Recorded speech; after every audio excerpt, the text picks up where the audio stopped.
irmão quiser tirar mais um pouquinho, pode tirar. Não sei se é porque eu estou atrás, o retorno está atrás, mas pode baixar mais um pouquinho, mano, por gentileza. Abra sua Bíblia, sentado mesmo. Evangelho de Jesus segundo escreveu São Mateus, capítulo 25. Deus colocou essa palavra agora no meu coração. Eu confesso que eu vi uma outra mensagem aqui, mas o Senhor falou no meu coração que eu quero compartilhar com os irmãos aqui. Eu quero pedir perdão aos irmãos também, porque depois que a gente ministrar aqui, a gente vai, logo depois a gente vai se retirar, né? Não é meu perfil fazer isso, pregar isso aí, porque a vigília, ela se divide em várias partes, né? No início, a oração, a adoração, a palavra, o complemento da vigília. Tem gente que recebe no início, tem gente que recebe no meio, tem gente que recebe no final, né? Então, eu quero pedir perdão aos irmãos, depois os irmãos verem para as coisas saírem, porque amanhã cedo a gente já está de novo fazendo algumas coisas na igreja ali. Eu estou sem dormir já uma noite e meia, praticamente. Bom, meus irmãos. Evangelho de Cristo, segundo escreveu São Mateus, capítulo de número 25. Quem achou, diga bem. Amém. Vamos fazer a leitura. Eu vou ler o verso primeiro, o verso 2, 3, 4 e 5. Vou pedir à igreja para ler somente o verso de número 6, pois o texto é conhecido, é fácil de ser compreendido e não há necessidade de nós fazermos essa leitura num todo, mas eu quero ler 5 versículos e a igreja vai ler o verso 6. Amém? Diz o texto: então o reino dos céus será semelhante a 10 virgens que, tomando as suas lâmpadas, saíram ao encontro do esposo. 2, 5 delas eram prudentes e 5 loucas. 3, as loucas, tomando as suas lâmpadas, não levaram consigo azeite. 4, mas as prudentes levaram azeite em suas vasilhas com as suas lâmpadas. 5, e tardando o esposo, tosquenejaram todas e adormeceram. No 3 e 6. 1, 2, 3.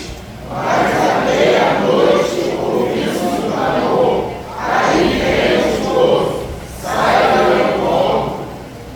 Vamos lá mais uma vez. 1, 2, 3.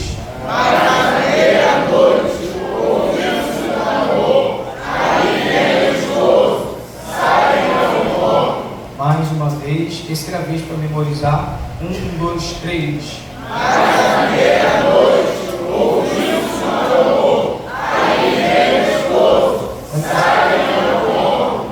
Olhe para essa pessoa e diga para ela ou para ele: ele vem. Agora, que irmão puder nos ajudar a acompanhar, né? Nos ajudar a fazer aquele fundinho abençoado. Se der uma agitada, o irmão agita os dedos, né? A gente não sabe o que ele vai fazer. Se for pela brisa, o irmão vai na brisa. Se der uma agitada, o irmão agita. E a igreja vai dando glória. Aleluia! Não vamos preocupar se você baixar da lugar, se você ficar caludinho ouvindo, não tem problema. Eu quero só fazer a aplicação para ser fiel àquilo que Deus colocou no meu coração. Meus irmãos, nós lemos um texto, o Senhor Marco Aurélio também nos abençoe, bem, sua família. Meus irmãos, nós lemos um texto muito conhecido, o Evangelho de Jesus Cristo, segundo escreveu São Mateus, no capítulo de número 25, também conhecido como a parábola das virgens. Esse texto é um texto de suma importância para nós, pois é um texto que fala de acontecimentos e fatos finais através desta parábola. Jesus, ele tinha uma grande preocupação em preparar seus discípulos, e quando ele mesmo escolhe seus discípulos, ao decorrer de aproximadamente 3 anos e meio, esses discípulos passam um período com Cristo de aprendizado, e depois Jesus anuncia as últimas coisas antes de ser ascendido ao céu, para que os discípulos pudessem dar continuidade àquilo que Cristo havia lhes ensinado. E no ministério de Cristo, se você observar detalhadamente, você vai perceber que Jesus tem uma preocupação no seu ministério, de deixar os seus discípulos preparados para um tempo final. E nos tempos atuais que nós estamos vivendo, nós temos visto poucas pessoas pregar sobre isso, falar sobre a volta de Cristo, falar sobre o retorno, e também sobre o arrebatamento, porque na verdade esse texto, ou esse tema, ou essa temática não dá muito ibope, ou até mesmo não abre muitas portas, porque quando nós falamos de volta de Jesus, arrebatamento, retorno de Cristo para buscar a sua igreja, as coisas ficam mais difíceis de anunciar, porque na verdade Jesus está às portas.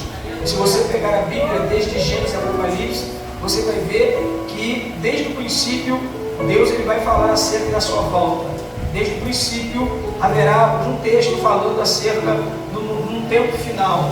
O próprio Cristo ele tem essa preocupação, e no capítulo 24, no verso número 12, se não falha a memória, Jesus disse que nos últimos dias o amor de muitos esfriaria por aumentar a iniquidade. Então perceba que Cristo, quando está anunciando acerca da sua volta, a sua segunda vinda na terra, Jesus fala de um tempo dificultoso, de um tempo difícil, de um tempo de esfriamento, de desânimo, de um tempo de abatimento espiritual, de um tempo onde as pessoas vão perder a essência, vão perder o temor, vão perder, na verdade, os princípios que foram ensinados. E isto, muitas vezes, nem todos querem ouvir. A Bíblia está repleta de textos falando acerca e nos exortando acerca da volta do Senhor. Se você ler a Bíblia, em Romanos capítulo 13, o apóstolo Paulo, ele disse para nós, nos exortando, no verso número 11, Paulo disse: digo isto, porém já conhecendo e sabendo que o tempo já está próximo, e que é hora de despertarmos do sono, porque a vossa salvação está mais próxima desde quando nós aceitamos a fé. Se você olhar a Bíblia, você vai ver o escritor Hebreus, no capítulo de número 10, no verso número 37, nos exortando acerca da volta de Cristo. Ele disse no verso 37, porque ainda só mais um pouquinho de tempo, o que há de vir virá e não tardará. No verso 38 ele ainda conclui dizendo: nós e o justo viverá pela fé. Nós, porém, não somos daqueles que recuam para a perdição, mas somos daqueles que permanecem para a preservação da alma. Se você pegar a Bíblia e abrir a Bíblia, quando Tiago escreve no capítulo 5, Tiago nos exorta acerca da volta de Jesus. Capítulo 5, verso 8, Tiago disse: sede, pois, paciente, fortalecei o vosso coração, porque a volta do Senhor está próxima. Perceba que tanto Tiago, quanto Paulo, quanto os escritores hebreus, você vai ver que há uma exortação acerca da volta de Cristo, porque o próprio Cristo disse para nós: o que adianta, na verdade, ganhar o mundo inteiro e perder a sua alma? O ministério de Jesus, na verdade, ele tem alguns períodos. O ministério de Cristo vai se dividir em 3 períodos principais: a sua aparição, o seu sofrimento e a sua glória, ou, na verdade, a sua ressurreição gloriosa. A sua aparição, que fala do seu nascimento, da sua apresentação, a sua revelação do verbo à humanidade para resolver o problema do pecado, o seu sofrimento, que era necessário Jesus tomar sobre si as nossas dores, o nosso pecado, para que possamos ter uma oportunidade de estar diante dele, e a sua ressurreição gloriosa, que fala do triunfo de Cristo sobre a morte, sobre o pecado, e também preparando todas as coisas para a sua igreja. Jesus, no capítulo de número 25, Jesus traz um alerta. Jesus, na verdade, está trazendo aqui algumas características de uma igreja que vai ser arrebatada, e também, deste contexto, umas características da igreja que vai ficar aqui na terra para a grande tribulação. É bem verdade que nós sabemos que Cristo já veio na terra uma vez e voltará outra vez para buscar a sua igreja. Na primeira vinda, ele veio para preparar, para resolver as questões do pecado, ele veio para consumar algumas profecias e nos proporcionar direito de salvação. É por isso que, quando Paulo escreve essa festa, no capítulo 2, no verso 8, Paulo disse que, porque pela graça sois salvos por meio da fé, e isso não vem de vós, é dom de Deus. Então perceba que a condição da salvação é por meio da fé, mas a graça é um dom de Deus para nós. Nenhum de nós poderíamos alcançar esse direito. Nenhum de nós poderíamos alcançar esta oportunidade. Então Cristo veio na terra para proporcionar essa condição, quebrando a lei do pecado, quebrando o jugo do pecado, se fazendo carne, habitando entre nós, vencendo e triunfando o pecado, para nos dar esse direito de vida eterna através da salvação pela graça. Como foi isso, pastor Eulio? Jesus veio na terra para resolver o maior problema da humanidade,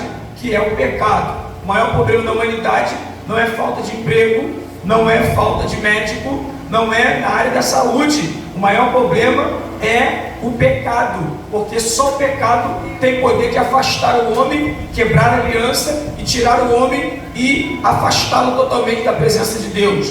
O pecado tem poder de amordaçar, de aprisionar, de quebrar, de separar e de gerar no homem morte. Paulo vai dizer em Romanos capítulo 6, verso 23, que o salário do pecado é a morte. Existem 3 tipos de morte.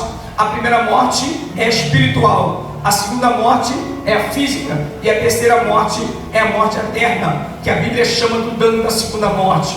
Quando Jesus vem para nos libertar do jugo do pecado.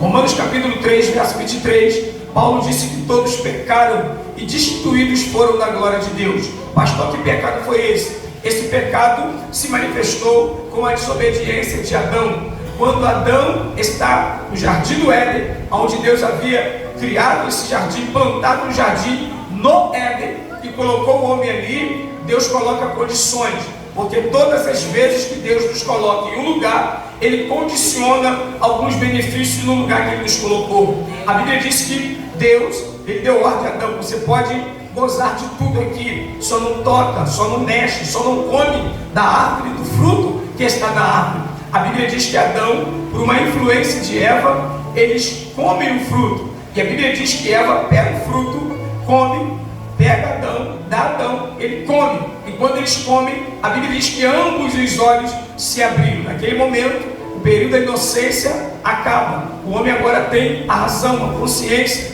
a sabedoria, o conhecimento do bem e do mal. E a Bíblia diz que agora eles pecaram e foram tirados do jardim do Éden. Deus os põe para fora e coloca um anjo na entrada. E a partir daquele momento, toda a humanidade está subjugada ao pecado.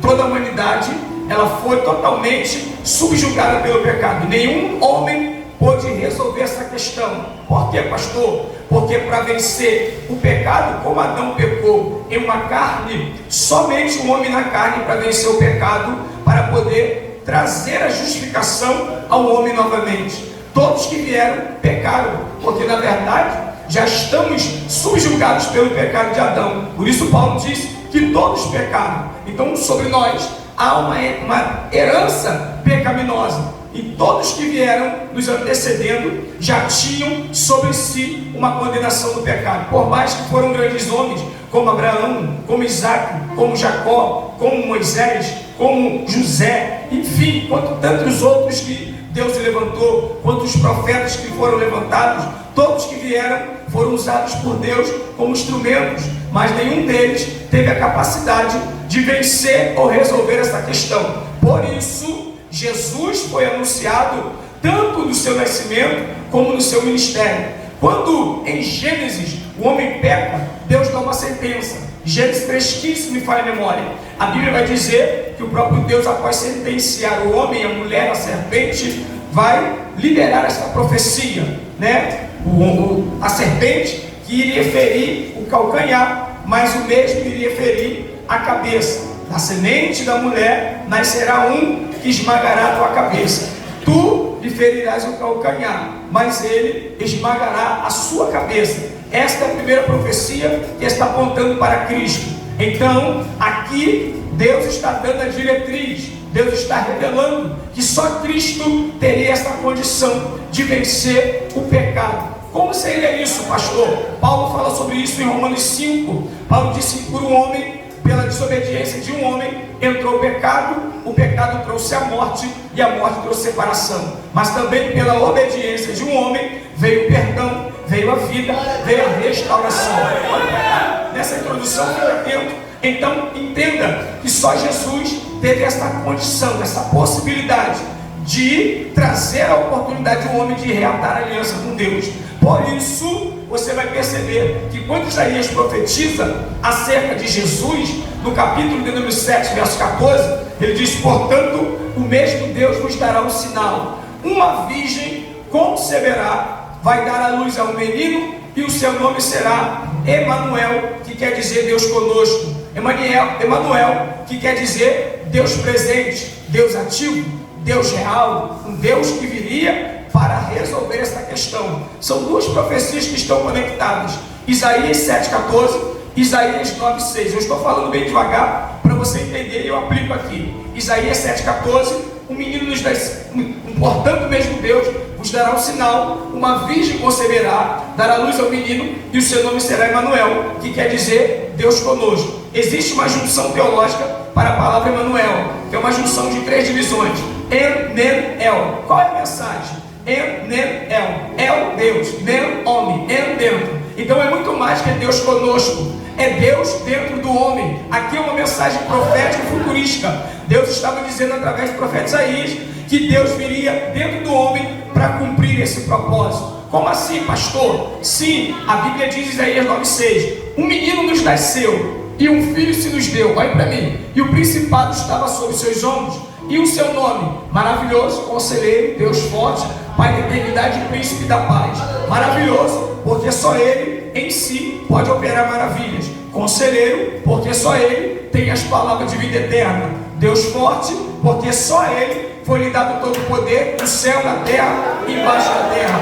Pai da eternidade, porque só nele tem vida eterna para o homem. E o próprio Cristo abriu a boca e disse isso em João capítulo de número 14, verso 6. Eu sou o caminho, a verdade e a vida, e ninguém vem ao Pai a não ser por mim. Jesus é o único caminho que leva o homem à vida eterna, ou seja, é o único caminho que leva o homem a Deus. E príncipe da paz. A palavra paz é shalom. A palavra paz significa sintonia, harmonia, comunhão. A palavra paz é koinonia, é uma sintonia entre os irmãos. Mas a palavra paz, existe algumas referências no original. A palavra paz no original também significa unir ou colar aquilo que estava quebrado. Pastor, o que estava quebrado? A comunhão do homem no Éden foi quebrada. No Éden, o homem falava com Deus, ou melhor, Deus vai mudar, porque no Éden não era o homem que chamava e clamava a Deus.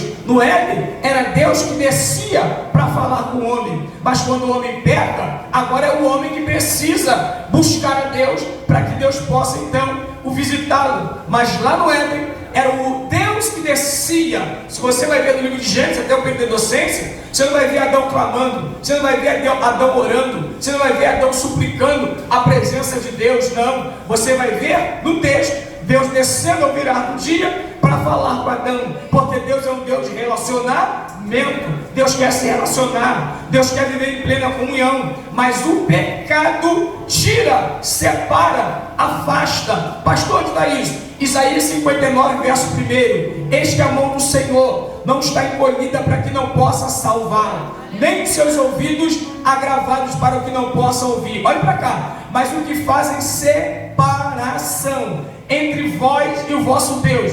Não é entre Deus e nós, é entre nós e Deus. O que faz separação entre vós e o vosso Deus são as vossas iniquidades. Isaías não fala são os vossos pecados. Isaías fala são as vossas iniquidades. Por que ele usa essa palavra iniquidade e não pecado? Porque a palavra pecado no sentido original é errar o alvo. Só que quem erra o alvo pode acertar o caminho, porque Jesus é o caminho. Mas iniquidade já é diferente de pecado. Iniquidade é estilo de vida. Iniquidade é a prática contínua, consciente do pecado. Então, o pecado, uma vez consumado e vivenciado como estilo de vida, torna-se iniquidade. E as iniquidades que separam o homem de Deus. Se você pregar para alguma pessoa que não tem Cristo, ela até sabe que Deus é bom, ela até sabe que o caminho é Cristo, mas ela não tem condições de chegar a Cristo. Por quê? Por causa da sua vida pecaminosa. A iniquidade, o estilo de vida não permite, separa e afasta. Mas agora Jesus vem como príncipe da paz para unir, colar, reatar esta comunhão de novo com Deus através do homem. E como isso aconteceu? Jesus teve que se manifestar, porque se Isaías diz que ele nasceria de uma virgem, Jesus teve que vir na terra. Uma lacuna precisou ser aberta no tempo, um espaço, uma lacuna precisou ser aberta para Cristo se manifestar. E quando Cristo se manifesta, a mensagem é entregue a Maria. Todos nós conhecemos, para a gente poder correr um pouquinho. Quando o anjo aparece a Maria para trazer a mensagem do céu, ele disse: salve a agraciada, salve a agraciada, bendita és tu entre as mulheres. Maria, quando olha para o anjo Gabriel, ela não entende a saudação, e ela olhou para o anjo preocupada, e o anjo disse: fique tranquila, não turbe o coração, porque de ti nascerá o Salvador, o Santo, aquele que vai remir o homem. E ela disse para o anjo: como será isso, se eu ainda não conheço o varão? Maria é aquele tipo de mulher, é aquele tipo de jovem, é aquele tipo de irmã que guarda os preceitos. Ela disse: eu nem conheci meu esposo ainda, estou noiva, estou esperando o casamento para consumar o ato. Como é que eu vou gerar sem ter contato? Maria está aguardando o tempo certo. Maria está aguardando a hora de consumar o ato após o casamento. Mas o anjo Gabriel diz para ela: fique em paz, porque descerá sobre ti o Espírito Santo, e o poder do Altíssimo te envolverá. Aí Maria olhou para o anjo e disse: cumpra-se em mim então o teu propósito. Aleluia! Aí então Jesus vem do ventre de Maria. Jesus não é gerado por espermatozoide e na fecundação do óvulo, não. Jesus é gerado pelo Espírito Santo no ventre de Maria. É o fruto, é a semente de Deus no ventre de Maria. Jesus cresce, Jesus desenvolve no ventre, Jesus nasce como menino para cumprir o nascimento natural. Se Cristo viria à terra como homem, ele precisava nascer como homem. Então, ele precisava nascer de um ventre de uma mulher. À luz da Bíblia, existem 3 tipos de nascimento. O primeiro nascimento, o nascimento natural, que é esse que eu e você nascemos. Os únicos que não nasceram de um ventre foi Adão e Eva. Depois de Adão e Eva, todos que vieram tiveram que passar pelo ventre. E nessa particularidade, nem Jesus escapou. Por isso, aleluia, Jesus nasce do ventre de Maria. Sim, e quando Jesus nasce, cumpre-se a profecia de Isaías 7,14. Uma virgem conceberá e dará luz a um menino. Jesus vem em corpo de carne. O primeiro nascimento é o nascimento natural. O segundo nascimento é o nascimento da água. E o terceiro nascimento é o nascimento do Espírito. O primeiro é o nascimento natural, que você é gerado dentro de um ventre. O segundo é o nascimento da água. Que nascimento é esse, pastor? Existe isso na Bíblia? João capítulo 3, versículo 8. Jesus e Nicodemos conversando, e Jesus está explicando a Nicodemos acerca do novo nascimento e acerca do direito de vida eterna. Aí Nicodemos se apresenta e fala: Rabi, tu é mestre, porque ninguém pode fazer o que tu fazes se Deus não for contigo. Jesus olhou para Nicodemos e disse: é verdade, Nicodemos, mas eu te digo uma verdade: necessário é nascer de novo. Nicodemos, que é mestre, não entende as coisas do céu, e ele perguntou: mas como é isso? Eu sendo velho, vou entrar no ventre da minha mãe e nascer de novo? Jesus disse: não, é necessário nascer da água e do Espírito, porque aquele que não nascer da água e do Espírito não pode entrar no reino dos céus. Olha para cá o detalhe, no verso de número 3, Jesus disse para Nicodemos: é necessário nascer de novo, porque quem não nascer de novo não pode ver. Mas no verso 5, que é a resposta de Cristo, que está logo após a pergunta de Nicodemos, ele disse: se não nascer da água e do Espírito, não pode entrar. No verso 3, Jesus disse: primeiro não pode ver. No verso 5, Jesus disse: depois não pode entrar. Pastor, não pode ver ou não pode entrar? Primeiro não pode ver e depois não pode entrar. Por quê? Você nunca vai entrar num lugar que você nunca viu. Não tem como entrar num lugar que você nunca viu. Os irmãos estão aqui na vigília, mas primeiro, antes de entrar, os irmãos já avistaram, os irmãos viram, visualizaram o quê? A igreja. Então você vê, depois você entra. No céu também é assim. Se você não vê, você não entra. Pastor, como eu vou ver o céu se o céu nunca se revelou a mim? Não se revelou para quem não tem o Espírito, mas para quem tem o Espírito, o céu já foi revelado. Como assim, pastor? Olha para cá, 1 Coríntios capítulo 2, versículo 9. Como está escrito, aquilo que o olho não viu, que jamais o ouvido ouviu, e que nem penetrou no coração do homem, são as coisas que Deus preparou para aqueles que o amam. Verso 10, ele diz, mas Deus nos revelou pelo seu Espírito, pois o Espírito de Deus penetra todas as coisas até as profundezas de Deus. Eu nunca vi o céu com os olhos naturais, mas com os olhos da fé, pelo Espírito, eu já posso contemplar. Oh, glória, aleluia.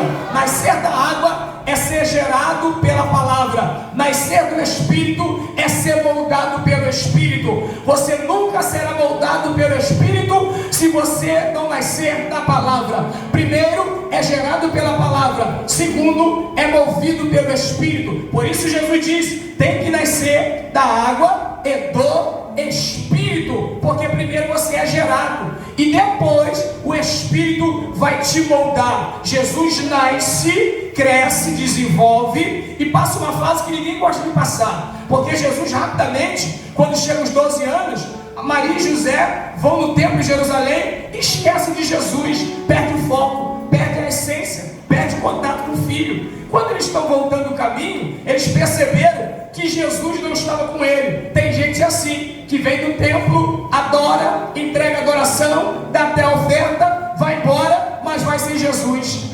No meio do caminho, eles olham, ué, cadê ele? Ficou no templo. Aí eles retornaram. Quando eles retornam no templo, a Bíblia diz que Jesus estava entre os doutores com 12 anos, ensinando, e todo mundo ficou perplexo. Como é que pode isso? Esse rapaz não é o filho de José e Maria, carpinteiro? Como é que ele sabe essas coisas? De onde é isso? E Jesus estava ensinando, e os pais então vieram buscar Cristo. A partir daquele momento, dos 12 anos, a Bíblia some com Cristo no cenário. Jesus continua fazendo alguma coisa, mas no cenário bíblico ele desaparece. E esse período é que nós não gostamos, porque Jesus só reaparece com 30 anos. Jesus aparece até os 12, some do cenário bíblico e reaparece com os 30 anos. Por que, pastor? A Bíblia chama esse período de 12 aos 30 o período do anonimato. Para nós, o período da preparação. Para nós, o período da estrutura.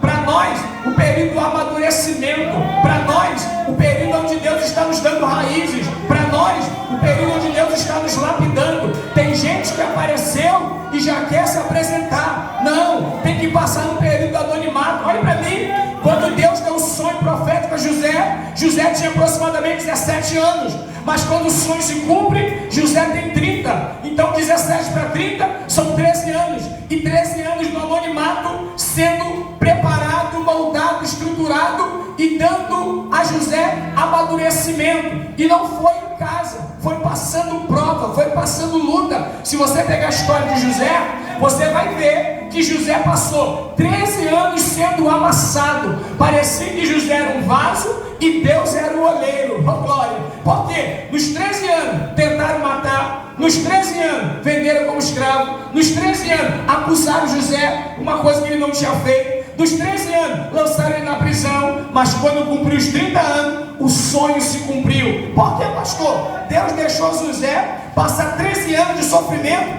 para se preparar para alcançar o que Deus tinha dado. Porque Deus não vai entregar nada se você ainda estiver imaturo. Deus não vai entregar nada grande se você não tiver estrutura. Porque se você receber o que Deus tem para você sem estrutura, você não tem capacidade de conduzir, aleluia, o objetivo que Deus estabeleceu na tua vida. José ficou 13 anos sofrendo, mas 13 anos ele cresceu. A Bíblia diz que Moisés ficou 40 anos, aleluia, mas dos 40 anos Deus deu experiências que Moisés nunca viveu. A Bíblia diz que Paulo ficou aproximadamente 14 anos, e quando Paulo é lançado, ele cumpre com excelência o ministério que Deus havia dado. A Bíblia diz que Jesus ficou 18 anos, mas quando ele aparece para cumprir a maior obra que foi estabelecida na terra. Quando Jesus aparece, a Bíblia diz que Jesus, ele vence os 3 maiores inimigos do homem. Quais são os 3 maiores inimigos do homem, pastor? Sim, é a escola dominical de hoje de manhã.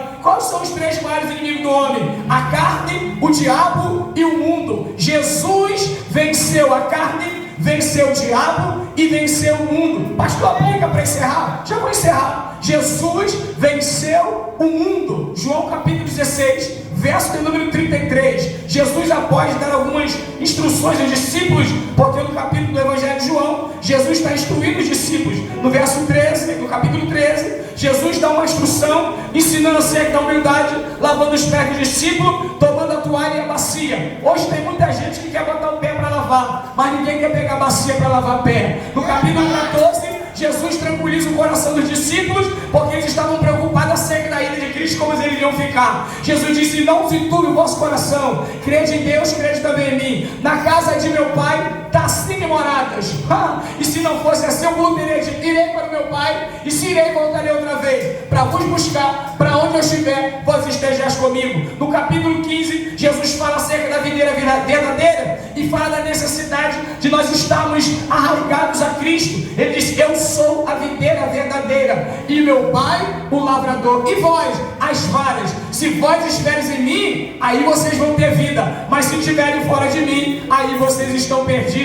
No capítulo 16, Jesus, ele vai falar da vitória sobre o mundo. Ele está instruindo, e quando ele encerra, ele disse, 16:33, diz: tenho-vos dito tudo isso, da humildade, sim, do coração tranquilo, da sabedoria, e agora eu tenho-vos dito tudo isso, para que em mim tenhais paz. No mundo tereis aflições, mas tenha bom ânimo, eu venci o mundo. Se Jesus venceu o mundo, Jesus venceu as concupiscências do mundo. 1 João capítulo 2, versículo 15. Eu vim pregar um pouco de Bíblia. 1 João capítulo 2, versículo 15. Não ameis o mundo, e nem o que no mundo há, porque aquele que ama o mundo, o amor do Pai não está nele. Oh, glória! Por quê? Porque no mundo a concupiscência da carne, a concupiscência dos olhos e a soberba da vida, e isso não provém do Pai, do mundo. Agora interessante, o mundo passa, mas aquele que faz a vontade de Deus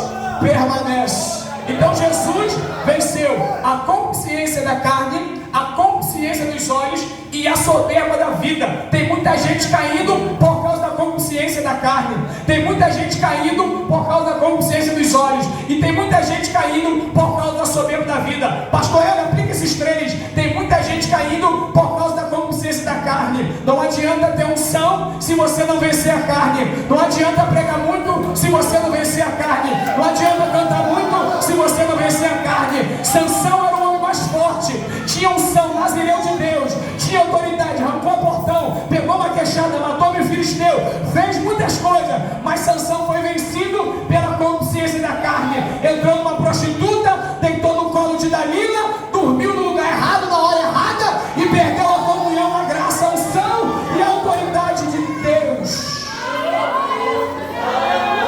Consciência da carne. Jesus venceu a consciência dos olhos. Por quê? Existem 2 tipos de influência à luz da Bíblia. A primeira influência é verbal, por palavras, e Paulo nos aconselha em 1 Coríntios 15:33: não vos enganeis, amados, as más conversações corrompem os bons costumes. Tem gente se deixando corromper pelo que ouve alguém falar. Eita, eu vou entregar isso aqui. Tem gente que se deixa corromper por conversa maliciosa. Tem gente que se deixa corromper por aquilo que ele ouve. Mas Jesus venceu a consciência dos olhos, porque a segunda influência é a influência visual. A primeira influência é verbal. Adão e Eva foram influenciados pela influência verbal. A serpente falou com eles, envolveu eles e levaram eles o pecado. Não foi a serpente que pegou o fruto e deu na mão de Eva, mas ela influenciou para Eva ir lá e pegar e botar a mão. Olha para cá, influência verbal. Sabe o que Deus está falando comigo aqui para entregar para a igreja?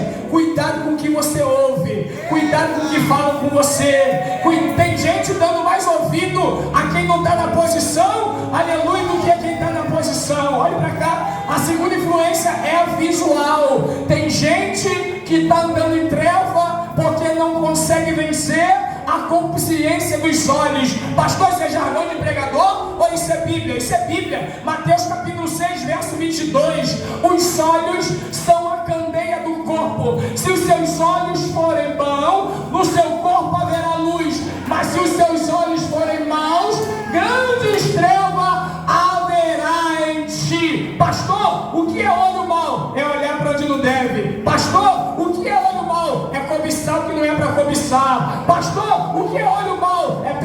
olhando aquilo que não é para olhar. Pastor, mas o que é olhos bons? Os olhos bons são aqueles que olham para cima. Os olhos bons são aqueles que olham para Cristo. Os olhos bons são aqueles que são espirituais. Olhe para mim aqui. Os olhos são a candeia do corpo. A palavra candeia significa vaso para colocar azeite. O crente na presença tem azeite até no olho. Oh glória, aleluia.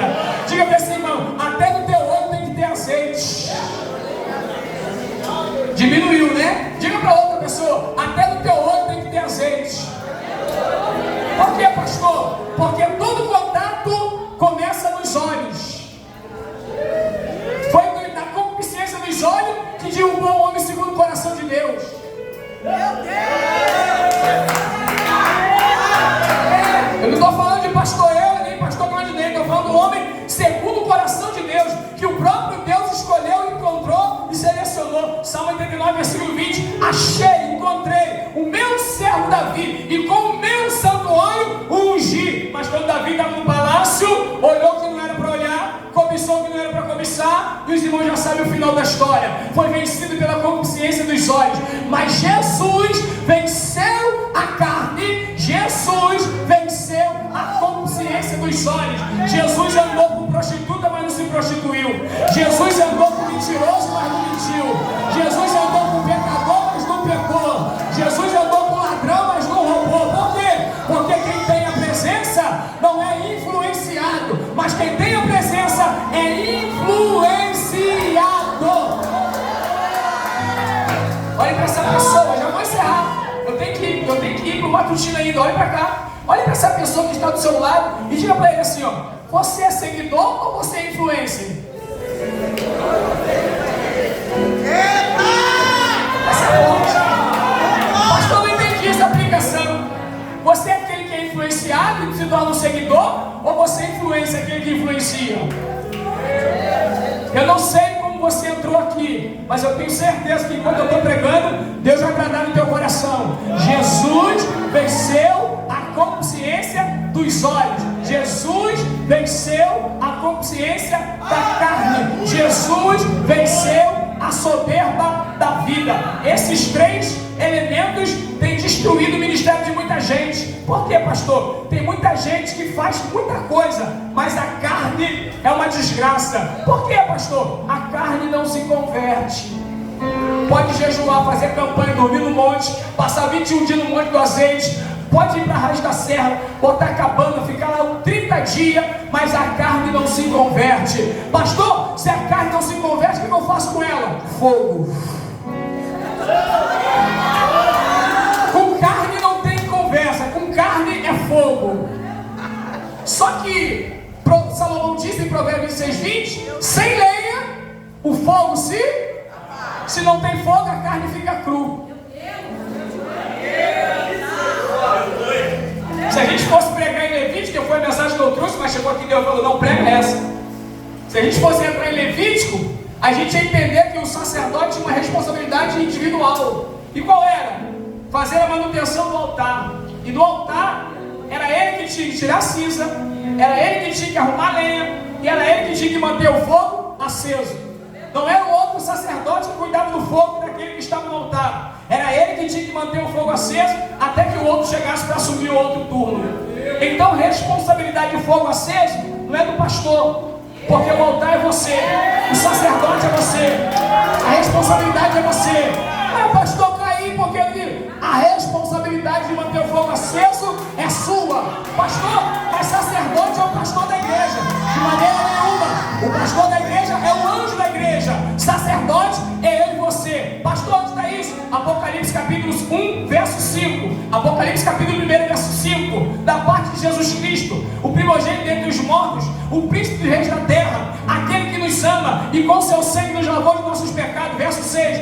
E nos fez reis e sacerdotes para a glória de Deus Pai. Você é sacerdote. Se você é sacerdote, a responsabilidade do altar é sua. É você que tem que colocar lenha, é você que tem que tirar cinza, é você que tem que vigiar, é você que tem que manter o fogo aceso. Pastor, que lenha é essa? É você que que tem que orar, é você que tem que jejuar, é você que tem que buscar, é você que tem que vigiar, é você que tem que santificar. Isso são lenhas que não pode faltar no altar, porque se faltar fogo no altar, o altar fica só aparência.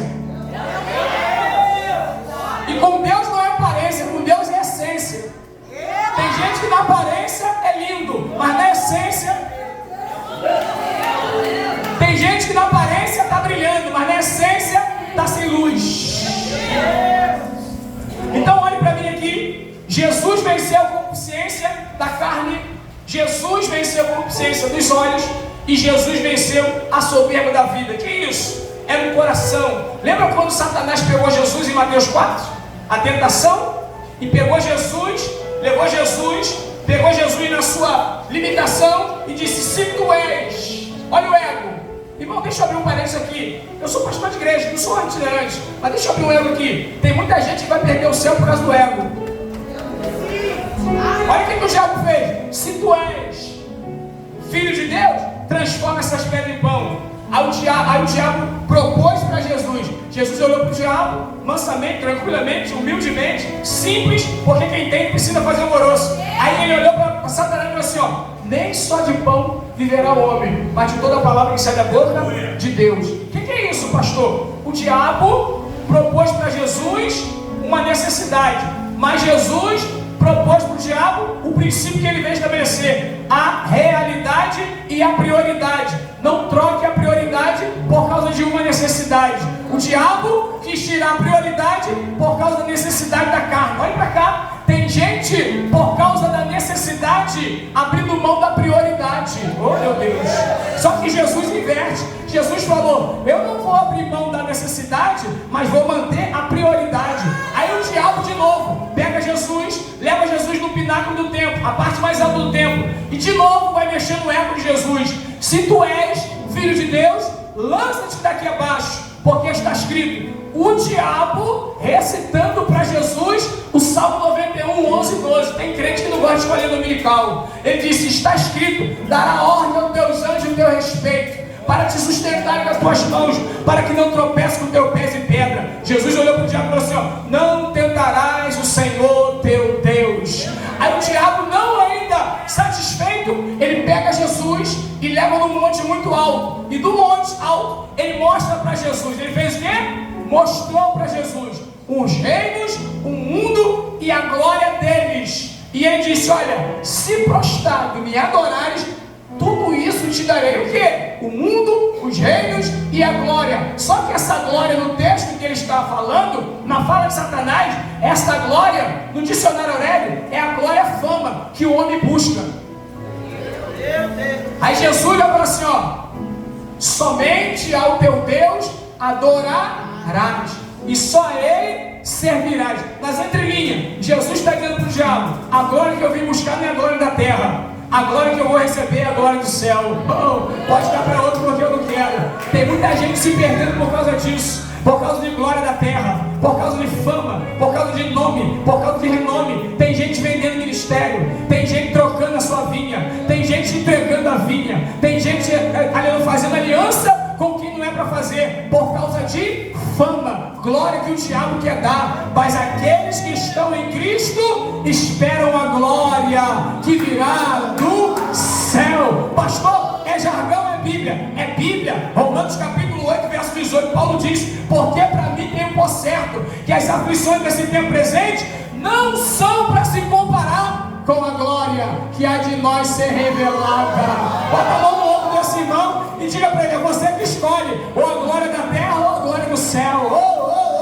Tem gente que está trocando o céu pela terra, mas quem quer entrar no céu abre mão da terra e espera o momento certo. Jesus venceu as consciências e ele continua. Agora Jesus vai vencer a carne, missionária Lívia. Como Jesus venceu a carne? No corpo de carne. Para quê, pastor? Porque só haveria justiça cumprida, Marco Aurélio, se Jesus vencesse a carne. Jesus venceu o mundo, Jesus venceu o diabo, porque Jesus venceu o diabo porque ele não pecou. Jesus não pecou porque ele venceu a carne. Como assim, pastor? Paulo explica isso em Romanos 8. Olha o que Paulo vai dizer. Se você é amante da Bíblia, você vai entender. Romanos capítulo 8, Paulo disse: portanto, a agora, nenhuma condenação há para aqueles que estão em Cristo Jesus. O que é uma condenação? É a aplicação de uma justiça sobre alguém que defraudou a lei. A condenação é sobre alguém que defrauda a lei. Se você roubar, artigo 171, se me fala a memória, você vai preso. Pode ser pastor, pode ser o que for, roubou, vai preso. Por quê? Defraudou a lei, vem a condenação, e a condenação vem a consequência. 1 ano, 2 anos, 3 anos, 4 anos. Mas Paulo diz, portanto agora, nenhuma condenação há. Que condenação era essa? O jugo do pecado que estava sobre nós. Para aqueles que estão em Cristo Jesus, que não andam segundo mas andam segundo o Espírito. Olha só, a isenção da condenação é condicional. Vou repetir, a isenção da condenação é condicional. Tem gente que vai ficar 20 anos na igreja, a igreja vai ser arrebatada e ele vai ficar. Pastor, como assim, pastor? Porque está em Cristo, mas anda na carne. Porque adora Cristo, mas anda na carne. Porque profetiza o nome de Cristo, mas anda na carne. Porque prega a palavra de Cristo, mas anda na carne. Pastor, vem com Bíblia para a gente entender. Mateus capítulo 7, verso 21, 22 e 23 em diante. Olha o que Jesus diz: nem todo aquele que diz Senhor, Senhor entrará no reino dos céus, mas aquele que faz a vontade do meu Pai. Oh glória! E naquele dia muitos me dirão: Senhor, em teu nome profetizamos, em teu nome expulsamos o demônio, em teu nome fizemos maravilha. Jesus vai olhar para os tais e vai dizer assim, ó: apartai-vos de mim, porque eu não vos conheço, vós que praticais a iniquidade. Como que Jesus sabia que esses camaradas profetizavam, expulsavam demônio, faziam maravilha, mas viviam na iniquidade? Porque engano é entre os homens, mas a Deus ninguém engana. Oh, glória. Jesus conhece as nossas ações. Lembra em Apocalipse, quando ele se apresenta à igreja? Eu conheço as tuas obras. Tudo que você faz, tudo que eu faço, tudo que eu falo, tudo que você fala, toda a minha ação, toda a atuação está sendo notificada. Aleluia! Quando você fala mal de alguém, está sendo notificado. Quando você fala mal do pastor, está sendo notificado. Quando você calunia alguém, está sendo notificado. E isso é um risco para quem quer entrar no céu. Jesus falou: apartai-vos de mim, vós que praticais a iniquidade. Estava expulsando o demônio, fazendo maravilha, fazendo sinais, usando o nome de Cristo, mas tendo uma vida totalmente errante, consciente no pecado. Jesus falou: apartai-vos de mim. Então perceba, querido, que Jesus, ele vence a carne em Romanos 8. Aí Paulo vai dizer: porque a lei do Espírito de vida me livrou da lei do pecado e da morte. Essa expressão me livrou é me libertou, me desprendeu da lei. Lei é um poder dominante que domina, que aprisiona e que limita. Me libertou, tirou os limites, as cadeias, as prisões que me prendiam. Me libertou da lei do pecado e da morte. Olha o que Paulo vai dizer no verso de número 3: visto, porquanto a lei estava enferma por causa da carne, Deus, enviando o seu Filho na semelhança da carne, em um corpo de carne, venceu o pecado na carne. Ah, você não entendeu? Deus, enviando o seu Filho em corpo de carne, venceu o pecado no corpo de carne, para que a justiça da lei se cumprisse em nós. Pastor, onde está isso? João capítulo 1, verso 14. E o verbo se fez carne e habitou entre nós, e vimos a sua glória como a glória do unigênito do Pai, cheio de graça e também de verdade. Jesus veio em corpo de carne, não pecou, não mentiu, não falhou, venceu o pecado na carne. Aonde, pastor João Lucas, que Jesus venceu o pecado na carne? Jesus conclui essa missão do pecado na carne na cruz, porque Jesus foi na cruz. Olha para cá, Jesus foi na cruz e morreu na cruz. Olha para cá, morte de cruz, qualquer um podia morrer, qualquer malfeitor podia morrer. Na época de Roma, os crimes hediondos eram considerados e levados à morte de cruz. Por exemplo, assassinato de criança. Alguém que estrupasse alguém, cometesse um crime terrível, ele era morto na cruz, sem direito a enterro, era jogado no lixão de Roma, era enterrado como indigente, abandonado, comido pelas aves do céu. Mas Jesus foi para a cruz diferente, porque para a cruz era só cometer um pecado ou um crime hediondo. Jesus foi para a cruz sem pecado. Vou repetir: para a cruz qualquer um poderia ir, era só cometer um crime, denigrir a lei e você ia para a cruz. Mas Jesus foi para a cruz sem pecado. Eu já vi pregador pregar e dizer que quando Jesus está na cruz pregado, Satanás do inferno deu uma festa, rave, tinha forró, pagode e funk. Isso é mentira, porque quando Jesus está na cruz, aleluia, pregado, Jesus está na cruz, mas está com um cordeiro imaculado, sem pecado, sem mancha, sem mácula. E quando Jesus chega na cruz sem pecado, o diabo está desesperado. Não tinha churrasco no inferno, não tinha festa no inferno, não tinha forró no inferno e nem muito menos funk no inferno. Por quê? Porque o diabo sabe que quem está na cruz do meio está sem pecado. Então ele certamente pensou: é ele que vai esmagar minha cabeça.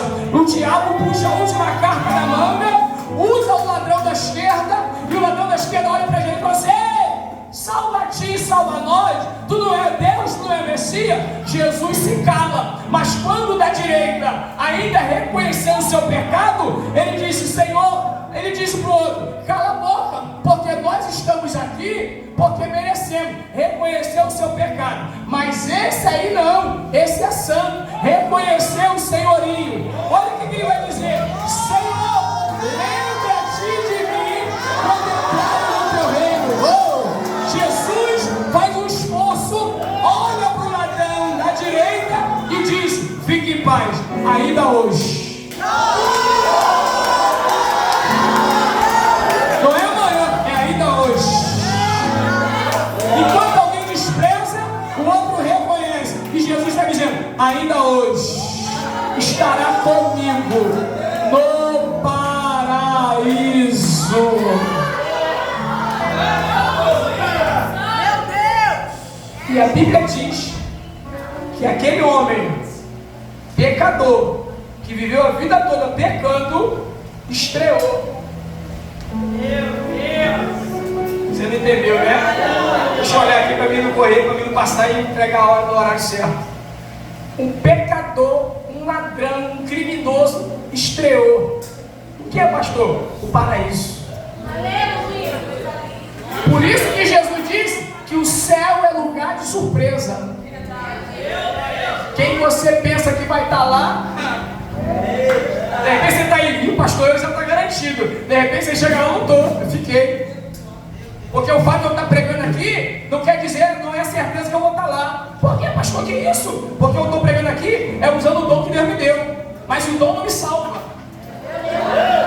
O que me salva é a minha vida cotidiana, manifestando o caráter de Cristo. Pastor, ele está pregando aqui, mas o que eu estou usando aqui não é meu, é dele. Eu estou pregando, alguns já cantaram, já falaram de Jesus, mas o que a gente está usando aqui não é nosso. Mas o que vai fazer nós entrar no céu é o que nós produzimos. Pastor, é Bíblia? Pastor, o que é isso? É vigília de doutrina? Não, é a palavra. João Batista, quando vem pregando, antecedendo Cristo, ele falou assim: olha, raça de víbora, arrependei-vos, porque é chegado o reino do céu. A palavra arrependei no original é metanoia. O que é metanoia? Mudança de mente, mudança de vida, mudança de atitude. Céu é para quem muda de vida. Céu é...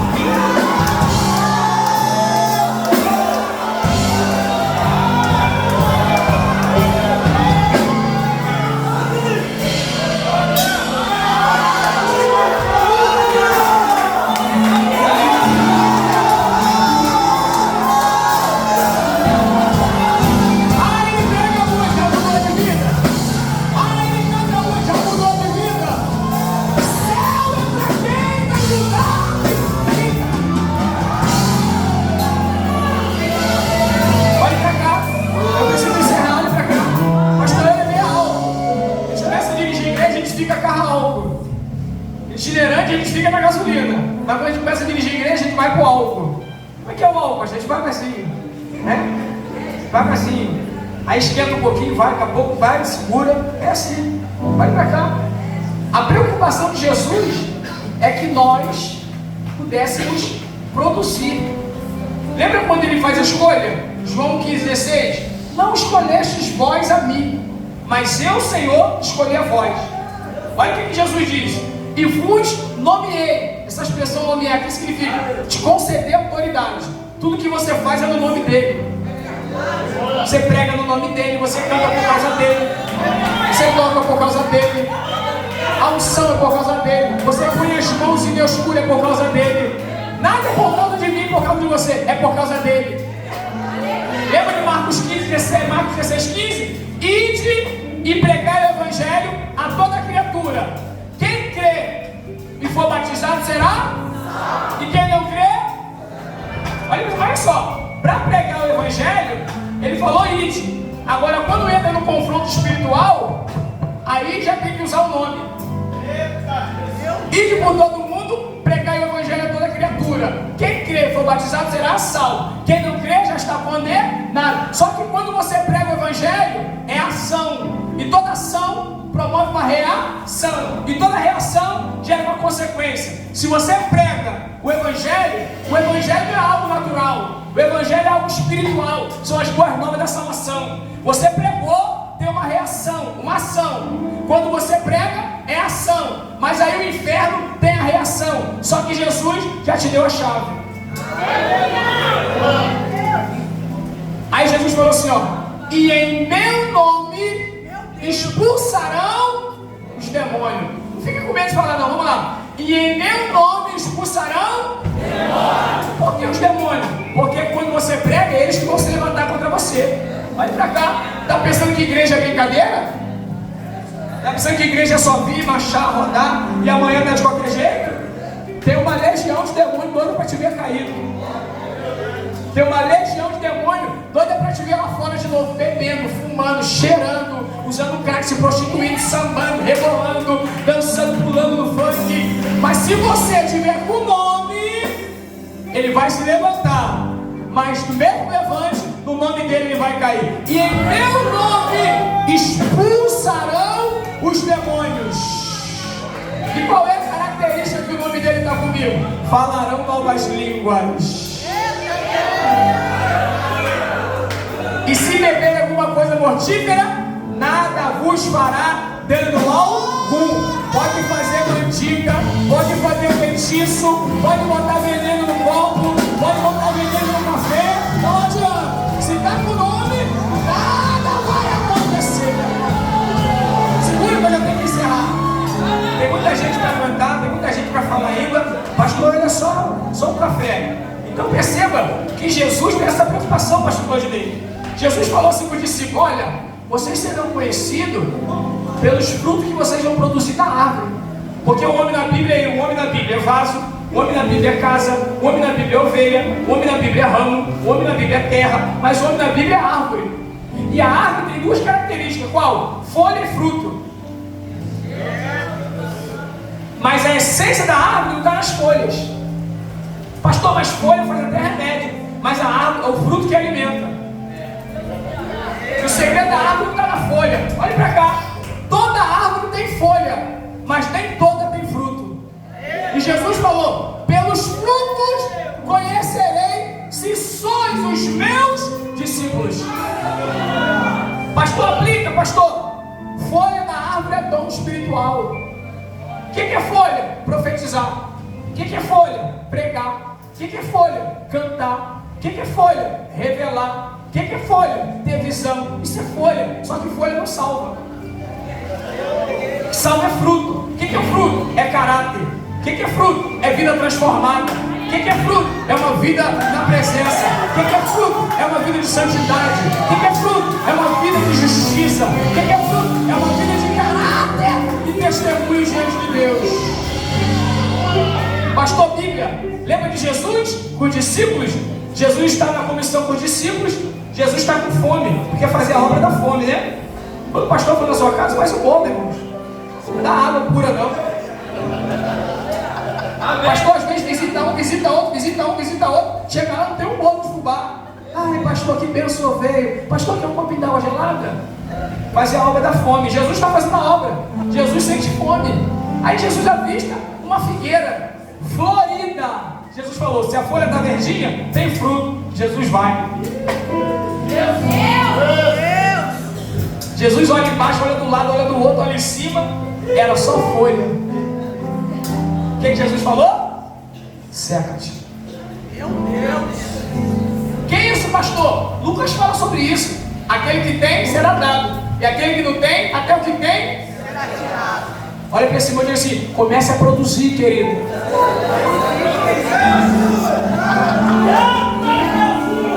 Não, pastor, quando o pastor me ungir, eu vou fazer. Não é receber a unção para fazer, é fazer.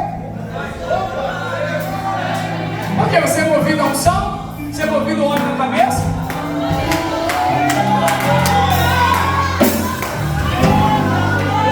Vai pra cá. Todo cargo tem uma carga.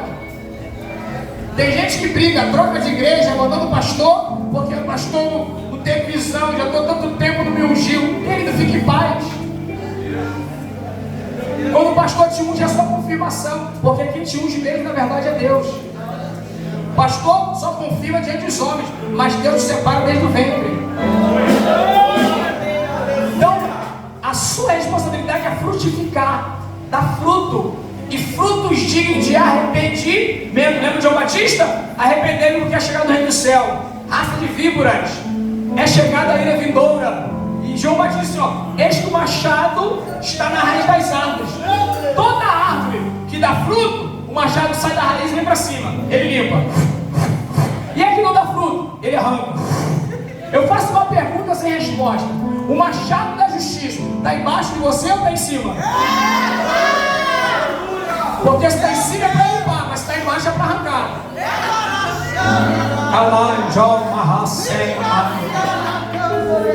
Se der fruto, fica em paz. O machado vem e limpa. Por que limpa? Para produzir mais fruto. Mas se não der fruto, o machado vai arrancar. Vamos lá?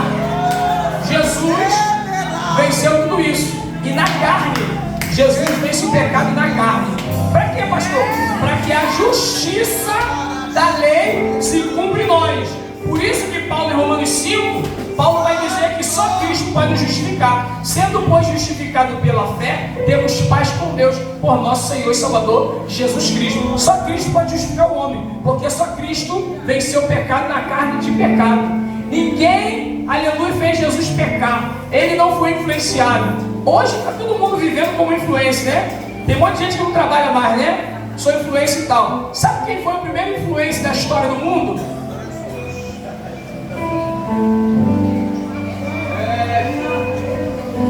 Jesus. Primeira influência. Onde ele passava, a multidão de seguidores. Só que naquela época não é como hoje, né? A mídia, a internet, né? Mas seguia não pelo que ele falava, ou melhor, não porque ele fazia, mas pelo que ele era. Então Jesus é a maior influência da história. Milhões de seguidores, e até hoje continua o mesmo. Olhe para cá. Jesus conclui essa etapa. Se eu pudesse, eu ia até de manhã, mas eu paro aqui. Quando Jesus agora está na etapa final, Jesus pega os discípulos e começa a instruí-los.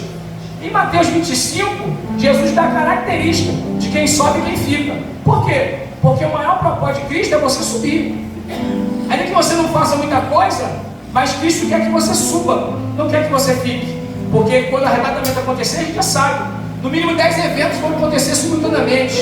Arrebatamento da igreja, grande tribulação, boda do cordeiro, milênio de Cristo, governo milenar. E depois, Satanás é solto. Aí vem as batalhas, depois ele vem em glória para poder salvar Israel e cumprir todas as coisas do juízo final. São vários elementos que vão acontecer, vários eventos, mas Jesus quer que você esteja com ele.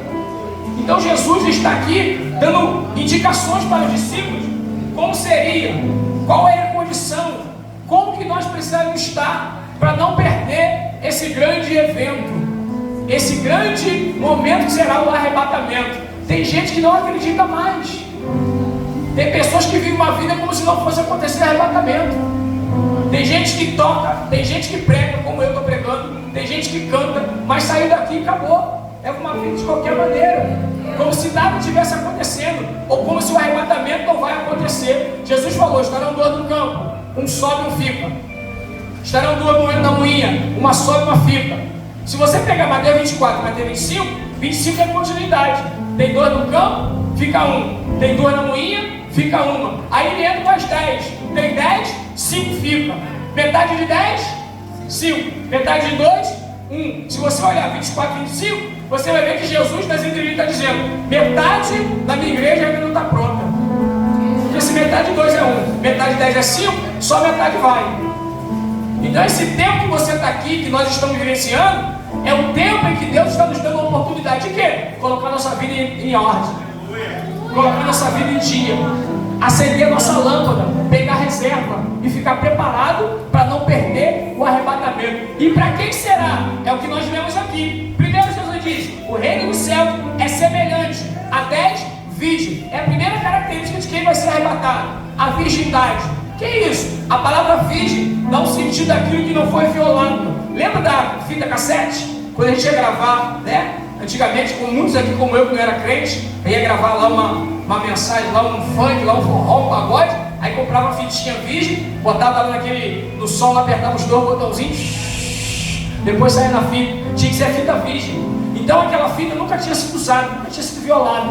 Você comprou, tirou o like. Então a palavra virgem significa aquilo que não foi violado, aquilo que ainda não foi usado. Mas um sentido para a palavra virgem significa santidade. Jesus está dizendo: essa igreja que vai ser arrebatada, ela não pode abrir mão da santidade. Por quê? Deus não negocia santidade. Santidade ao Senhor. Olha para mim aqui, que eu já estou caminhando para o final agora. Santidade é uma característica de quem vai ser arrebatado. Existem 3 níveis de santidade: nível 1, nível 2 e nível 3. Pastor, que loucura é essa? Sem Bíblia? O senhor vai brincar? Não, com Bíblia. Nível 1, 1 Pedro capítulo 1, verso 15 e 16. Mas como aquele que vos chamou é santo, sede vós também santo. Olha o que Pedro diz: em toda a vossa maneira de viver. Primeiro nível da santidade, 1 Pedro capítulo 1, verso 15 e 16. Mas como aquele que vos chamou é santo, sede vós também santo em toda a vossa maneira de viver. Verso 16. Porque está escrito: sede santo porque eu sou santo. O que significa ser santo em toda a vossa maneira de viver? Olha para mim: santo no falar, santo no agir, santo no pensar, santo no olhar, santo no ouvir, santo no vestir, santo no proceder e santo no dia a dia. Isso a Bíblia chama de santidade posicional. Por quê? Santidade não está no ambiente, santidade está em você. Porque santidade não está na roupa. Tem tem igreja que tem o seu RI, o seu regime interno, né? E a gente pegou um hábito, um costume errôneo de falas ou de jargão de crente. Tua igreja de doutrina? E não vou lá para a igreja do pastor lá, que lá é doutrina. Irmão, toda igreja tem doutrina. Doutrina ensina, é palavra. Roupa é uso e costume. Por isso que roupa não salva. Você pode estar com o vestido aqui, você pode dormir de terra, mas se você não viver uma vida de santidade, a trombeta toca e você fica com terra e com vestido. Porque o que eu visto, o que eu faço, nada do que eu faço pode produzir em mim santidade. Olha para cá, nada do que eu faço pode produzir em mim santidade. Pastor, então como é que é a santidade? Santidade não é você que produz, é o Espírito Santo que habita em você, que gera santidade em você. Então eu só vou alcançar um nível de santidade se eu viver um nível de comunhão com o Espírito Santo. Por isso que Paulo escreveu nos Efésios 4:30, ele diz: não entristeçais o Espírito Santo de Deus, no qual estás selado para o dia da redenção. Então, quanto mais amigo do Espírito Santo, mais santo você se torna. Não é a roupa que te santifica, é o Espírito Santo que está em você que te torna santo. Porque santidade não é local, santidade não é externo para interno, é interno para o externo, é de dentro para fora. Então, posicional. Por quê? O culto vai acabar, pastor vai acabar de pregar agora, 5 minutos. A vigília vai continuar. A vigília vai encerrar às 6 ou 7 ou 8 da manhã, pelo jeito que está, vai até às 8. Mas a santidade continua. Não é só na vigília, e domingo, e segunda, e terça. Ou você é daquele tipo de crente que só é santo da igreja? Santidade posicional, querido, é onde você coloca o pé. Porque se santidade dependesse de local, o pastor Claudinei tem que botar várias tomadas aqui na igreja, chamar o eletricista, instalar aqui aquelas tomadas conjugadas, e cada um de nós trazer um colchonete e um ventilador para ligar para a gente dormir aqui na igreja, para viver em santidade. Não, santidade está em você, é onde você pisa. Estou no colégio, sou santo. Estou na faculdade, sou santo. Estou no meu trabalho, sou santo. Estou em casa, sou santo. Estou no açaí, sou santo. Estou no shopping, sou santo. Pastor, crente vai no shopping? Claro que vai, irmão. Você não é anjo, não. Você é pessoa, você é ser humano. Eu tenho 5 filhos. Já pensou se eu não for no shopping? E detalhe, quando eu vou, irmão, no mínimo tem que ir com R$200. Aí eles contam uma casquinhazinha. A casquinhazinha é 15 agora, 5 casquinhas você compra na entrada. Quando eu entro, eu já vou na casquinha. 15, vem 5, dá quanto? 5 vezes 5, 25, 50, 75. Aí depois vai naquele lanchinho, né? Aí eu vou no... Eu sei que a gente não gosta do King, né? Mas eu vou passar no King que é mais barato. Aí o lanchinho baratinho é 20. 2 vezes 5, 10, 100. Com mais 75 já foi na entrada da casquinha. 175. Aí quando sai, é só aquelazinha, só pra saideira. Crente vai no shopping, crente vai na praça, crente vai no açaí, vai na pizzaria, mas ele não pode esquecer quem ele é. Tem gente que é igual o camaleão. Tá no meio de crente, é crente. Eu não vou falar, irmão, não tem medo não. Tá no meio de ímpio, é ímpio. Tem gente cantando louvor, ele está cantando. Tem gente xingando, ele está xingando. Tem gente falando besteira, ele está falando. Mas quem é crente realmente e anda em santidade, ó.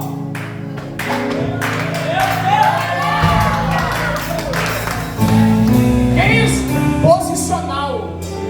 Tomar posição é atitude. Quem quiser se contaminar, se contamina. Eu não. Lembra de Daniel? Todo mundo foi para a Babilônia. Chegou lá, os jovens tudo se corromperam. Mas Daniel já botou o pé lá e falou assim: ó, eu sei que aqui Nabucodonosor estabelece o manjar, aqui tem que beber o vinho dele. Quem quiser comer, come, quem quiser beber, bebe. Porque eu já procuro no meu coração não se contaminar. Por quê, pastor? Porque santidade está conectada à fidelidade. Se você não for fiel, você não consegue ser santo. Eu sei que está difícil dar glória a Deus, mas é assim mesmo. Se você não for fiel, você não é santo. Mas se você está em fidelidade, você tem que ter santidade posicional. Segundo nível, progressivo. Porque santidade é todo dia. Aqui não tem nenhum anjo. Progressivo porque não é um estágio, é um processo. Salomão disse, Eclesiastes 9:8, em todo tempo, passado, presente e futuro, seja alta as suas vestes, símbolo da santidade, e nunca falte o óleo sobre a sua cabeça. Então é santo ontem, santo hoje e santo amanhã. Santidade progressiva. Hebreus capítulo 12, versículo 14. Segui a paz com todos e a santificação, sem a qual ninguém verá Deus. Então, se eu sou santo, eu tenho que ter paz. Tem gente que diz que é santo, mas não fala com o irmão.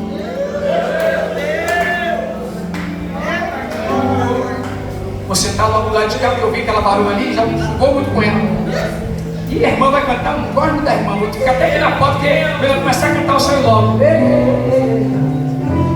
Seguir a paz com todos e a santificação, sem a qual ninguém verá a Deus. Pastor, mas você não sabe a minha história com a dela. Ela falou de mim, ela pisou no meu pé, ela me feriu. Deixa eu te contar uma história que Jesus contou para mim e contou para você. Se você não fala com alguém, ou se alguém te feriu e você não se reconciliou, você vem para a igreja, marcha, roda, canta, oferta, entrega, tudo, Deus não recebe.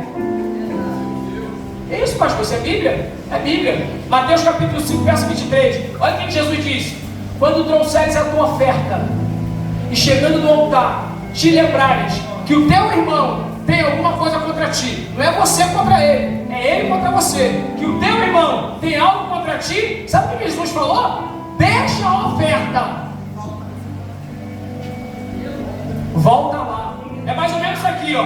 Pastor, ele chegou aqui hoje. Como é que é o nome do irmão? Max. Aí o Max tá ali, pastor, ele tá aqui, ó. Aí eu dou uma olhadinha. Mas o Max, tô mais de um ano sem falar com ele. Mudei até de igreja.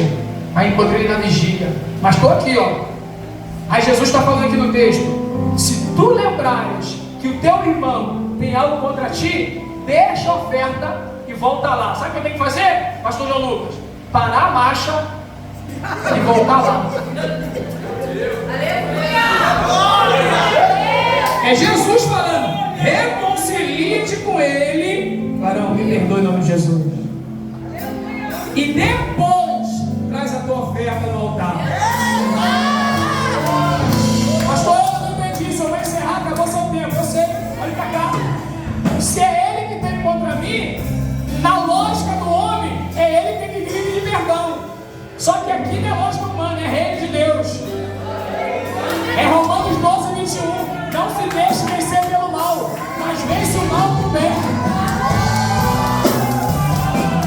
E olha pra cá. Pra mim entregar o microfone não dá pra pregar tudo, não dá. Muita coisa, olha pra cá. Olha pra mim. Se ele tem contra mim, ele está envenenado. Se eu não tenho contra ele, eu tenho um antídoto. Eu nunca vi alguém chegar no hospital: ah, eu estou quase morrendo, mas não tomo a injeção aqui, e aplicar em si mesmo. É alguém que tem um antídoto, vem e aplique em você. É isso que Jesus está dizendo. Se o teu irmão tem algo contra ti, deixa a oferta, vai lá. Por quê? Ele está envenenado, mas você tem um antídoto.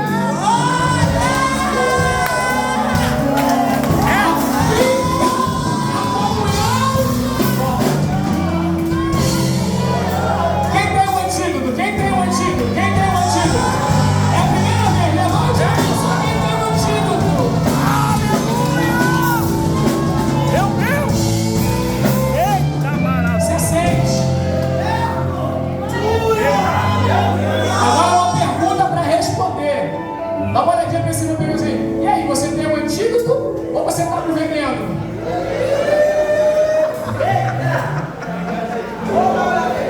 Eu falei que o pastor, para não trazer o pastor eu, o pastor ele bate. Só quem bate na igreja é Jesus. Pergunta pra ele: e aí, minha irmã? E aí, varão? Já baixou, já roubou? Mas o que tem aí nessa porra? É antídoto ou é veneno?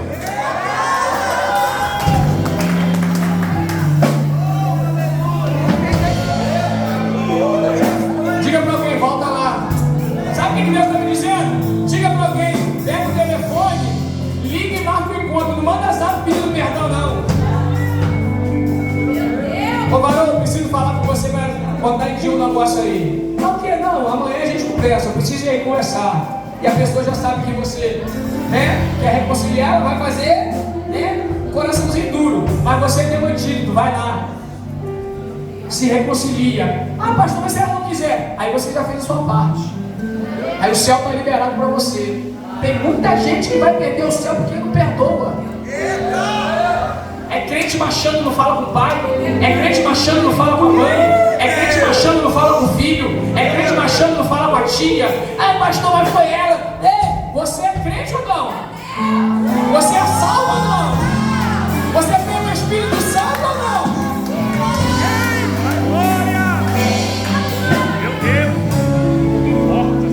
Terceiro nível da santidade.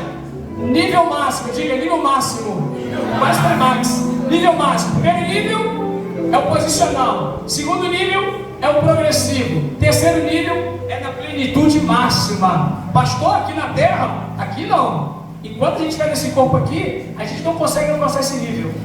Esse nível só vai alcançar quem for arrebatado.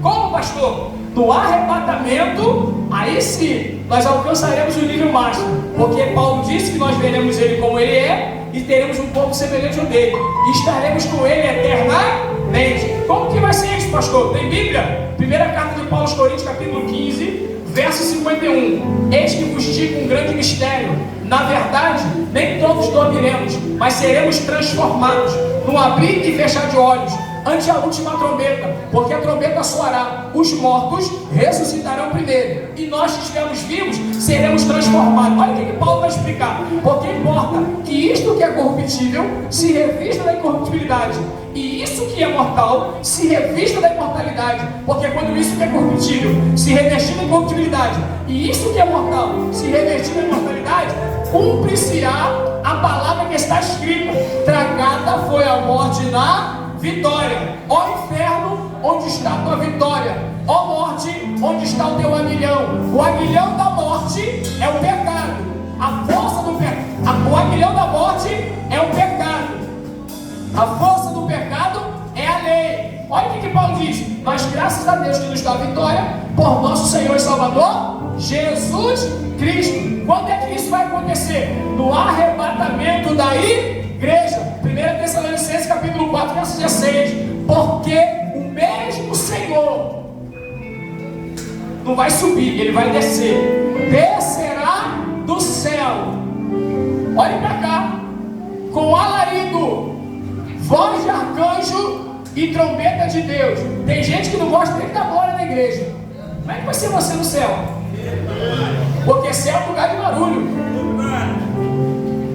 Tem gente que fica o culto todo, ó, fogo caindo, queimando e tá, mas não abre a boca. Eu falo isso com meus filhos: mas vocês têm que abrir a boca. Eles ficam no culto assim às vezes, ó. Aí fala pra mim: meu filho, não, pai, eu tô sentindo, eu fico só sentindo. Não, abre a boca.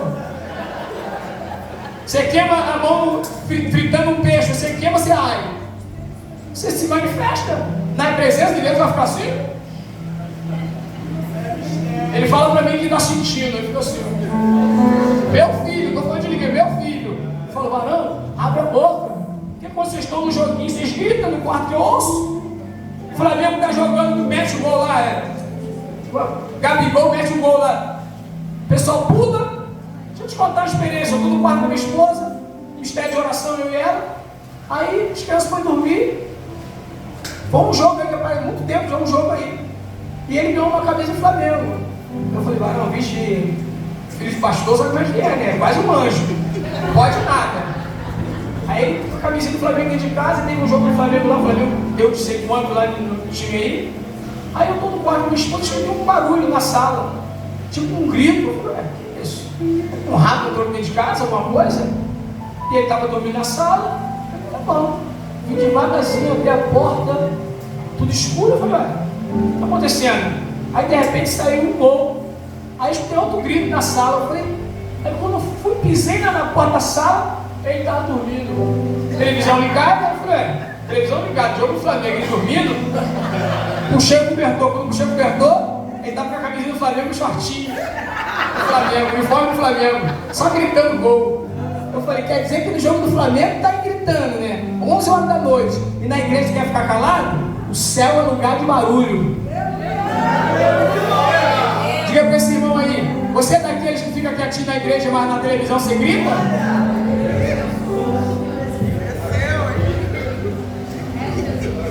Alarido, o que é alarido, pastor? Alarido é um grito, há um despertamento, voz de arcanjo e trombeta de Deus. Então Deus vai descer fazendo barulho.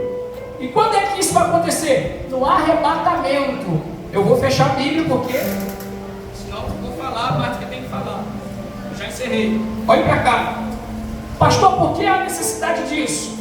Porque assim como no Éden, quando Adão pecou, Deus tirou ele do jardim, pôs ele para fora, colocou um anjo na entrada. Você percebeu que no Éden Adão tinha roupa? Sim ou não? Deus descia e falava com ele? Sim ou não? Ué, mas Deus falava com Adão nu? Sim. Adão estava nu no físico, mas Adão tinha duas roupas. Que roupa, pastor? Duas mudas de roupa que Adão tinha. Qual? Primeira peça de roupa, a peça da incorruptibilidade. Segunda peça de roupa, a peça da imortalidade. Porque você só pode ser imortal se você for incorruptível. Porque o pecado coloca prazo de validade. Mas se você não tem pecado, você vive eternamente. A alma que pecar, essa morrerá. Mas no arrebatamento, eu não sei se alguém percebeu, quando eu fiz a citação de Paulo em Coríntios 15, Ele diz, ó, importa que isso que é corruptível se revista. Então no Éden, Adão e Eva perderam duas roupas. A primeira, da incorruptibilidade, e a segunda, da imortalidade. Porque a partir do pecado, o homem teve prazo de validade. Viveu 900, 800, 700, foi baixando, 120, 70. Se passar disso, tem gente que não está passando dos 20. Eu já estou com 45, estou com lucro. 45, 5 filhos, já estou no lucro. É, irmão, estou no lucro. Se papai me levar, estou na benção. Pensei que eu nem ia chegar, mas olha para cá, a gente fechar aqui. A roupa da incorruptibilidade proporciona a veste da imortalidade.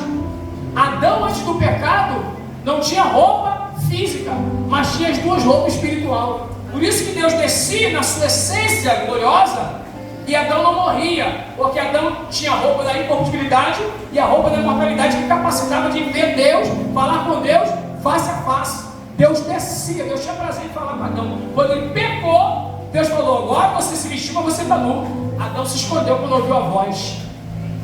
Senhor, eu estou nu. Ué, quando ele estava nu, ele não tinha vergonha. Agora ele bota um folha de figueira e se esconde, porque o que veste eu e você diante de Deus não é isso aqui. Essa roupa aqui, querido, não engana Deus. Deus quer ver a roupa de dentro. Terno do pastor Euler não engana Deus, não. Deus quer ver se eu estou com as duas vestes, da incorruptibilidade e da imortalidade. Mas como houve um defraude no Éden, no arrebatamento, que é o rapto da igreja para as bodas do cordeiro, boda é o casamento entre a igreja e o noivo, porque aqui a igreja é noiva, mas no arrebatamento ela vira noiva em casa. Por isso que vai ter a troca das vestes. A roupa fica, celular fica, Bíblia fica, caderno fica, microfone fica, relógio fica, sapato, a gente sobe. Só que nesse abrir e fechar de olho, 2 milésimos e meio de segundo, a gente recebe uma nova roupa. Por quê? Está indo para um casamento. Eu duvido se o pastor Claudinei anunciar um casamento de uma irmã, amanhã à noite é um casamento aqui na igreja, de emergencial. Casamento é bolo, é festa, tudo. Eu duvido que alguém está aqui vai vir com a mesma roupa. Deixa eu usar isso, irmão. Eu duvido que a missionária vai vir com esse vestido. Eu duvido que a irmã vai vir com esse vestido. Pastor, mas se ela não tiver outro, ela vai arrumar um cartão emprestado. É ou não é, meu irmão? É ou não é? Por que, pastor? Porque ela não vai querer entrar numa festa de galo de honra com a mesma veste. Isso é princípio. Nem Jesus aceita a roupa velha.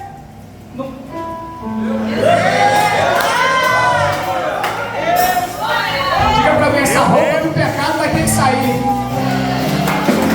Deus tem 2 mudas de roupa para você. Olha só, no piscar de olhos, seremos transformados. Importa que isto que é corruptível se revista. A palavra revestir significa vestir de novo, ou seja, sai uma veste e entra outra. Se revista da incorruptibilidade e depois se revista da imortalidade. Então são 2 mudas de roupa. Por quê? Porque você vai entrar no casamento e ninguém vai no casamento de roupa usada.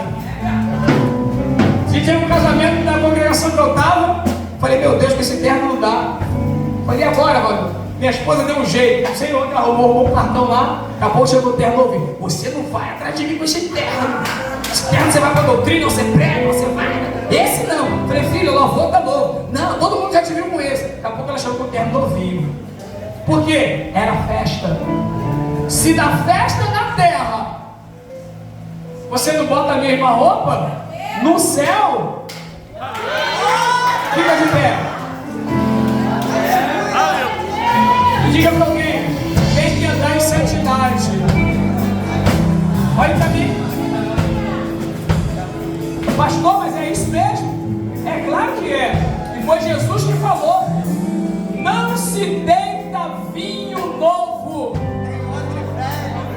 Olha lá, irmã, é vinho pura. Em odre velho. Por quê? Porque senão rompe-se o odre, perde-se o vinho. Mas vinho novo é em odre novo. Pastor, e como é o odre novo, o odre velho? E eu fecho, meu tempo acabou, não tem capítulo nenhum, mas eu preciso te dizer isso. Olha pra cá, sabe qual é o primeiro processo do odre? Primeiro processo para se fabricar um odre é matar o animal, ou seja, não há odre se não houver morte. Você tem que morrer. Pastor, Bíblia, Gálatas 2:20, já estou crucificado com Cristo, e não vivo mais eu, mas Cristo vive em mim, e a vida que agora vivo na carne, vivo na fé do Filho de Deus. Não tem ordem sem morte. Tem gente que quer entrar no céu, mas não quer morrer. Você tem que morrer para depois viver. O que é morte, pastor? É renúncia. Primeira coisa, tem que morrer o animal. Segunda coisa, arranca a cabeça. Por quê?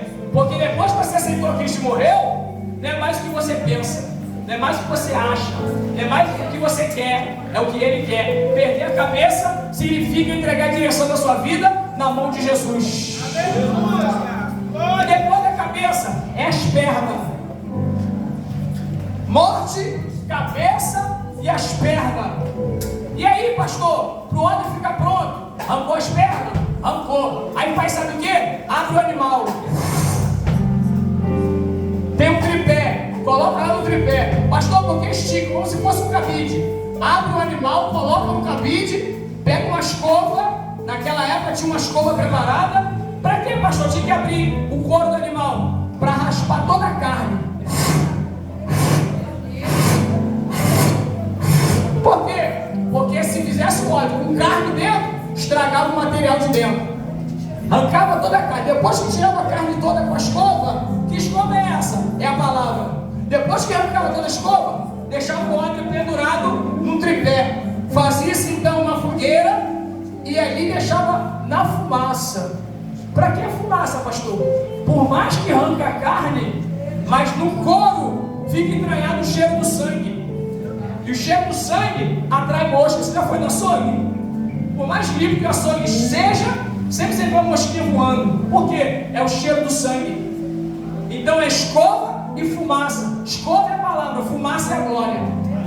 Só a palavra e a glória de Deus para arrancar o cheiro do couro, da carne e do sangue. Por quê? Carne e sangue não herdarão o reino dos céus.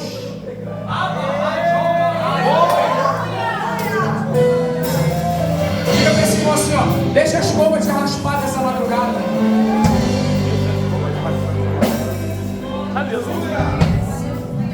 Aleluia! Eu vou fazer uma pergunta aqui inusitada. Tem alguém que está afastado e quer voltar hoje para Jesus? Pastor, é uma vigília, coisa de doido isso. Tem alguém? Eu vou perguntar só 2 ou 3 vezes. Tem alguém que está aqui, que está afastado e quer voltar nessa madrugada para Jesus? Jesus está te chamando nessa madrugada. Você veio, cantou, sentiu a presença, mas Jesus quer comunhão. Jesus quer aliança.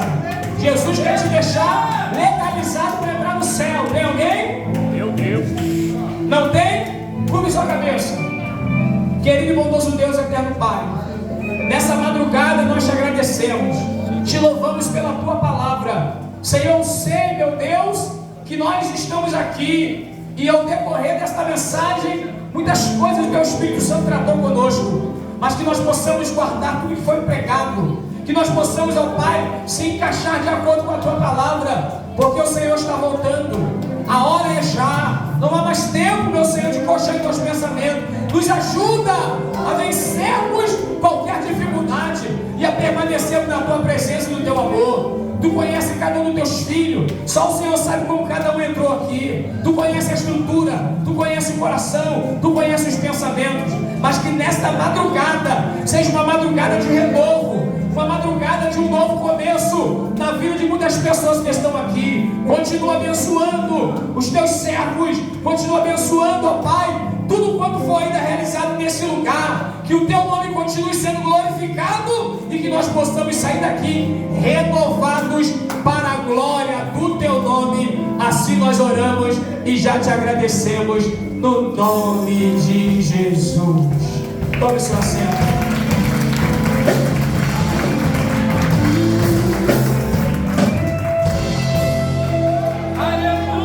Deus abençoe os irmãos. pastor Claudinei. Deus continue abençoando a igreja, os irmãos que estão aqui, a todos. Eu quero louvar a Deus pela sua vida, né? Porque nós estamos aqui para ouvir a palavra, para se renovar em Deus. Mas que o Espírito Santo continue falando.